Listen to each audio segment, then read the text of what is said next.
नमस्कार, तहलका खबर न्यूज़ चैनल पर आप सभी का स्वागत है। आइए झारखंड की टॉप 25 बड़ी महत्वपूर्ण खबरों को जानते हैं। झारखंड के 33 लाख छात्र छात्राओं के लिए खुशखबरी। मिड डे मील की खाद्य सामग्री एक साथ देगी सरकार। कोरोना के कारण स्कूलों में बंद थी योजना। आपको बता दें कि झारखंड के सरकारी स्कूलों में पढ़ने वाले छात्र छात्राओं के लिए एक बड़ी खुशखबरी है। कोरोना संक्रमण के कारण स्कूलों के बंद रहने से मिड डे मील भोजन से वंचित छात्रों को निर्धारित अवधि की खाद्य सामग्री एक मुश्त दिए जाने की तैयारी है। प्राथमिक कक्षाओं के लिए प्रतिदिन प्रति बच्चे 4 रुपये 97 पैसे तथा उच्च प्राथमिक कक्षाओं के लिए प्रतिदिन प्रति बच्चे 7 रुपये 95 पैसे की दर से फूड पैकेट उपलब्ध कराए जाएंगे। इस तरह प्राथमिक कक्षाओं के बच्चों को 1023 रुपये 82 पैसे एवं उच्च प्राथमिक कक्षाओं के बच्चों को 1534 रुपये 70 पैसे फूड पैकेट एक बार में मिलेंगे। इस पर कुल 398.28 करोड़ रुपए खर्च होने के अनुमान हैं। यह सामग्री 1 अप्रैल 2021 से 31 जनवरी 2022 तक की अवधि के लिए कुकिंग कॉस्ट के बदले फूड पैकेट बनाकर दी जाएगी। पैकेट में दाल, मसाला, नमक, तेल आदि रहेंगे। झारखंड मध्याह्न भोजन प्राधिकरण ने 33,41,025 बच्चों को 206 दिनों के लिए फूड पैकेट उपलब्ध कराने को लेकर टेंडर की प्रक्रिया शुरू कर दी है। कैबिनेट मीटिंग की मिली मंजूरी। पंचायत चुनाव जल्द। पंचायत चुनाव को लेकर सरगर्मी तेज हो गई है। आपको बता दें कि पंचायत चुनाव मैट्रिक इंटर की परीक्षा के बाद या बजट सत्र चल रहा है उसके बाद कभी भी इसकी घोषणा हो सकती है। झारखंड के 7 जिलों में 7 मार्च से खुलेंगे 1 से 8 तक के स्कूल। गाइडलाइन जारी। राज्य के 7 जिलों में 7 मार्च से स्कूल खुल जाएंगे। आपदा प्रबंधन विभाग के निर्देश के बाद शुक्रवार को स्कूली शिक्षा एवं साक्षरता विभाग ने गाइडलाइन जारी कर दिया है। शिक्षा सचिव राजेश कुमार शर्मा ने इसके लिए संबंधित रांची, पूर्वी सिंहभूम, देवघर, चतरा, सिमडेगा, सरायकेला खरसावां और बोकारो के उपायुक्त, क्षेत्रीय संयुक्त शिक्षा निदेशक, जिला शिक्षा पदाधिकारी और जिला शिक्षा अधीक्षकों को निर्देश जारी कर दिया है। उन्होंने स्पष्ट किया है कि इन 7 जिलों में 1ली से 8वीं की क्लास 7 मार्च से शुरू की जा सकेंगी। वहीं इन क्लास की परीक्षाएं 31 मार्च के बाद ही संचालित की जाएंगी। बच्चे अभिभावकों की सहमति के बाद ही स्कूल आ सकेंगे। इसके साथ ही सभी स्कूलों में ऑनलाइन माध्यम से भी कक्षा का संचालन पूर्व की भांति जारी रहेगी और डिजिटल कंटेंट बच्चों को भेजे जा रहे थे वह जारी रहेंगे। झारखंड में मनरेगा योजना जो रीढ़ की हड्डी साबित हो रही है उसके लिए बजट में प्रावधान किया गया है। राज्य सरकार 2022-23 में जल संसाधन विकास पर 1894.48 करोड़ रुपए खर्च करेगी। वहीं मनरेगा में 2022-23 में 12 करोड़ 50 लाख मानव दिवस सृजन करने का लक्ष्य रखा है, जो एक राहत भरी खबर है एवं मनरेगा मजदूरों के लिए बहुत बड़ी उपलब्धि होगी। महज 90 रुपए के लिए मारा गोली। पलामू के विनायका में दुकानदार की हत्या के मामले में पुलिस ने किया खुलासा, 3 गिरफ्तार। पलामू जिले के तरहसी थाना क्षेत्र के विनायका में किराना दुकानदार नकुल सिंह की हत्या का खुलासा हो गया है। पुलिस जांच में पता चला है कि महज 90 रुपए के लिए विवाद में घटना को अंजाम दिया गया। पुलिस ने रविवार को घटना में शामिल मुख्य आरोपी समेत 3 लोगों को गिरफ्तार कर लिया है। आरोपियों के पास से हत्या में इस्तेमाल देसी कट्टा एवं खोखा बरामद किया गया है। इसके अलावा मोबाइल भी जब्त कर लिया गया है। घटना की जानकारी देते हुए पलामू के एसपी चंदन कुमार सिन्हा ने बताया कि मरने वाला युवक किराने की दुकान में शराब बेचता था। गत 27 फरवरी की रात 8 बजे के आसपास विनायका गांव पहुंचे 3 युवकों ने नकुल सिंह से शराब खरीदी थी। शराब की कीमत 340 रुपये थी। युवकों के पास 250 रुपये थे, लिहाजा युवकों ने बकाया 90 रुपये बाद में देने की बात कही थी, लेकिन दुकानदार पूरे पैसे लेने पर अड़ा रहा। इसमें दोनों पक्षों के बीच कहासुनी हुई। इसमें विवाद बढ़ गया। तीनों युवकों और दुकानदार के बीच मारपीट होने लगी। मारपीट के क्रम में दुकानदार ने प्याज काटने के लिए पास में रखा चाकू निकाल लिया। युवकों को लगा कि दुकानदार चाकू से उन पर हमला कर देगा। चाकू के वार से बचने के लिए एक युवक ने दुकानदार पर गोली चला दी, जिससे दुकानदार की घटनास्थल पर ही मौत हो गई। झारखंड में अब पीएम आवास में एक और अतिरिक्त कमरा झारखंड सरकार देगी 50,000 रुपये। आपको बता दें, बहुत बड़ी खबर निकल कर आ रही है। बजट सत्र में डॉक्टर रामेश्वर उरांव ने यह प्रावधान किया है कि अब जो पीएम आवास मिलता था उसमें 50,000 रुपये राज्य सरकार देगी और एक अतिरिक्त कमरा और बनेगी। बहुत बड़ी खुशखबरी निकल कर आ रही है। झारखंड के गरीबों को अब मिलेगा 100 यूनिट तक बिजली मुफ्त। वित्त मंत्री डॉक्टर रामेश्वर उरांव ने बजट पेश करते हुए गरीबों के लिए एक राहत भरी योजना चलाई है, जिसके लिए अब गरीबों को 100 यूनिट तक बिजली का बिल नहीं भरना पड़ेगा, जो राहत भरी खबर है।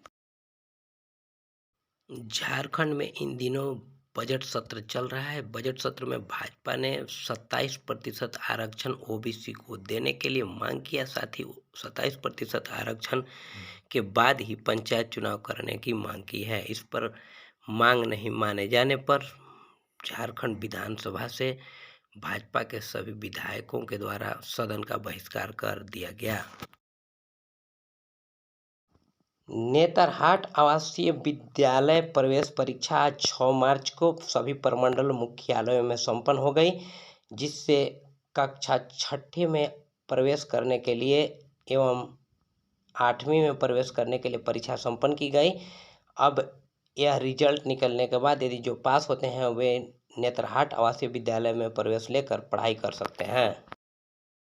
झारखंड के लोकप्रिय वित्त मंत्री डॉक्टर रामेश्वर उरांव ने गरीबों के लिए पिटारा खोलते हुए उन्होंने जन वितरण प्रणाली के दुकानों में अब 1 रुपये दाल देने की घोषणा की है। अब नए वित्तीय सत्र में अब चावल के अलावा, गेहूं के अलावा 1 रुपये केजी प्रति केजी दाल भी मिलेगी।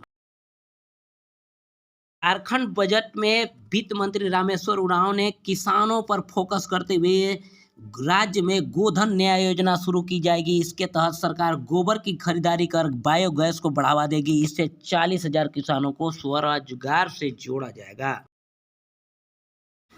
बच्चों पर विशेष ध्यान बजट में रखा गया है। आंगनबाड़ी केंद्रों में 15 लाख बच्चों को गर्म पोशाक उपलब्ध कराए जाएंगे। रांची मेडिकल इंजीनियरिंग की तैयारी कराने के लिए शुरू की गई आकांक्षी योजना के तहत रीडिंग रूम का निर्माण कराया जाएगा। स्कूली शिक्षा पर सरकार 11,607.67 लाख करोड़ रुपए खर्च करेगी।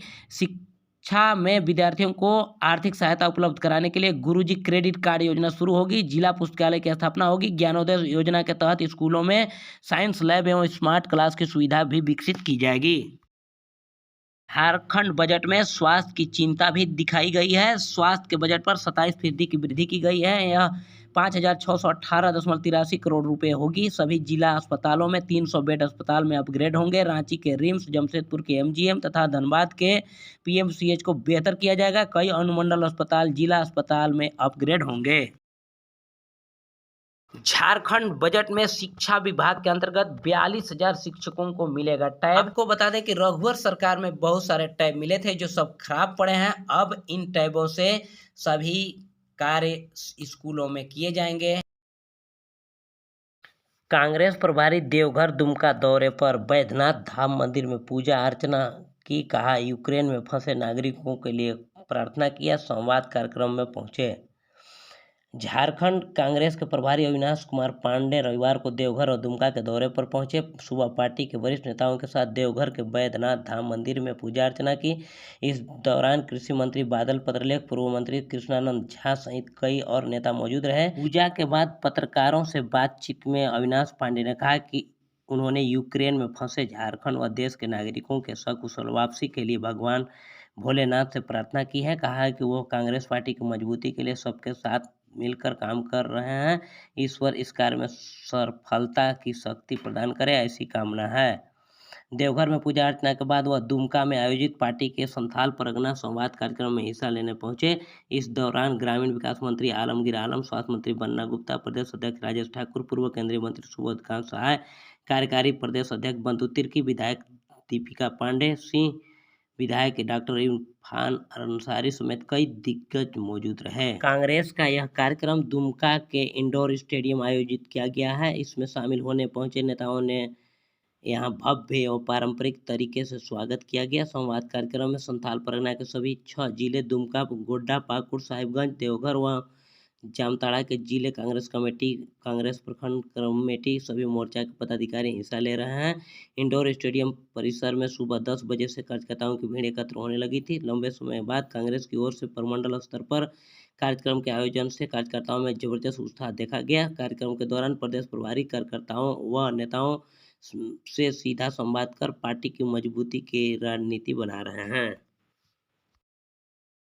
वित्त मंत्री डॉक्टर रामेश्वर उरांव ने सहायक अध्यापक शिक्षकों को मानदेय के अतिरिक्त 600 करोड़ रुपए का बजट में प्रावधान किया है, जिससे अब सहायक अध्यापकों को बढ़े हुए मानदेय मिलेंगे। अभी इन दिनों झारखंड में बजट सत्र का आयोजन किया गया है। झारखंड बजट सत्र में भाजपा के विधायकों ने विधानसभा के बाहर गेट पर धरना दिया। उन्होंने कहा कि ओबीसी को 27% आरक्षण के बाद पंचायत चुनाव कराएं। बीजेपी ने यह दावा किया है और धरना भी दिया है। अब देखना होगा कि इस पर क्या होता है। झारखंड विधानसभा में जो बजट सत्र आहूत की गई है, उसमें विपक्षी विधायक को तो छोड़िए, सत्ता पक्ष के विधायकों ने भी विधानसभा के गेट के समक्ष धरना दिया और वे अंतिम सर्वे सेटलमेंट के आधार पर नियोजन बनाने की मांग की है। विधानसभा बजट सत्र के दौरान भाजपा के नेताओं ने, भाजपा के विधायकों ने मॉब लिंचिंग मामले को लेकर किया प्रदर्शन एवं विधानसभा गेट के समक्ष तख्ती लेकर के धरना दिया, प्रदर्शन किया। झारखंड बजट सत्र के दौरान वित्त मंत्री डॉक्टर रामेश्वर उरांव ने प्रत्येक पंचायतों में प्रजा केंद्रों अथवा कॉमन सर्विस सेंटरों को सुदृढ़ किया जाएगा। इसके लिए झारखंड सरकार ने 40 करोड़ रुपए खर्च करेगी। इसका प्रावधान बजट में किया है। बजट में प्रावधान शिक्षकों के पद होंगे सृजित। राष्ट्रीय शिक्षा नीति तथा शिक्षा के अधिकार अधिनियम को लागू करने के लिए शिक्षक छात्र अनुपात को राष्ट्रीय मानक के अनुरूप लाने के लिए शिक्षकों के नए पद सृजित होंगे, जिससे सभी विद्यालयों में बच्चों के अनुपात में शिक्षक उपलब्ध हो पाएंगे। इसका प्रावधान बजट में किया गया है। फसल बीमा राहत योजना की सौगात। झारखंड में विभिन्न आपदाओं में होने वाले नुकसान के लिए राज्य में झारखंड राज्य फसल राहत योजना के तहत 25 करोड़ रुपए का किया गया है प्रावधान, जिससे किसानों को आपदाओं में हुए नुकसान को भरपाई मिलेगी। झारखंड बजट सत्र में बच्चों की गुणवत्तापूर्ण शिक्षा सुनिश्चित करने के लिए निदानात्मक शिक्षा अर्थात रिमेडियल क्लास शुरू किया जाएगा। इस पर आगामी वित्तीय वर्ष में 40 करोड़ रुपए खर्च होंगे। इसका प्रावधान बजट में किया गया है। झारखंड बजट में ग्राम पंचायत भवनों को ज्ञान केंद्रों के रूप में विकसित करने तथा ग्रामीणों को पढ़ने का स्थान उपलब्ध कराने के लिए पंचायत ज्ञान केंद्रों की स्थापना की जाएगी। आगामी वित्तीय वर्ष में इस पर 21 करोड़ रुपए खर्च होंगे। आंगनबाड़ी केंद्रों में पूरक पोषाहार पकाने एवं वितरण करने के लिए बर्तनों एवं स्वच्छ पेयजल की उपलब्धता के लिए एक जल शोधक यंत्र की आपूर्ति की जाएगी। झारखंड बजट में स्मार्ट ग्राम योजना की सौगात। आगामी वित्तीय वर्ष में एग्री स्मार्ट ग्राम योजना शुरू होगी। इसके तहत प्रथम चरण में 100 गांवों का चयन स्थानीय विधायकों की अनुशंसा पर किया जाएगा। इन गांवों के गैप का अध्ययन कर विभिन्न योजनाओं को यहां लागू किया जाएगा, जिससे यह ग्राम स्मार्ट हो जाएगा। ताजा तरीन खबरों में बने रहने के लिए सब्सक्राइब करें तहलका खबर न्यूज चैनल को और प्रेस करें बेल आइकन, जिससे इस चैनल से जुड़ी हर तरह का नोटिफिकेशन आप तक सबसे पहले पहुंचे। साथ ही साथ वीडियो को लाइक करें, कमेंट करें, शेयर करें। धन्यवाद।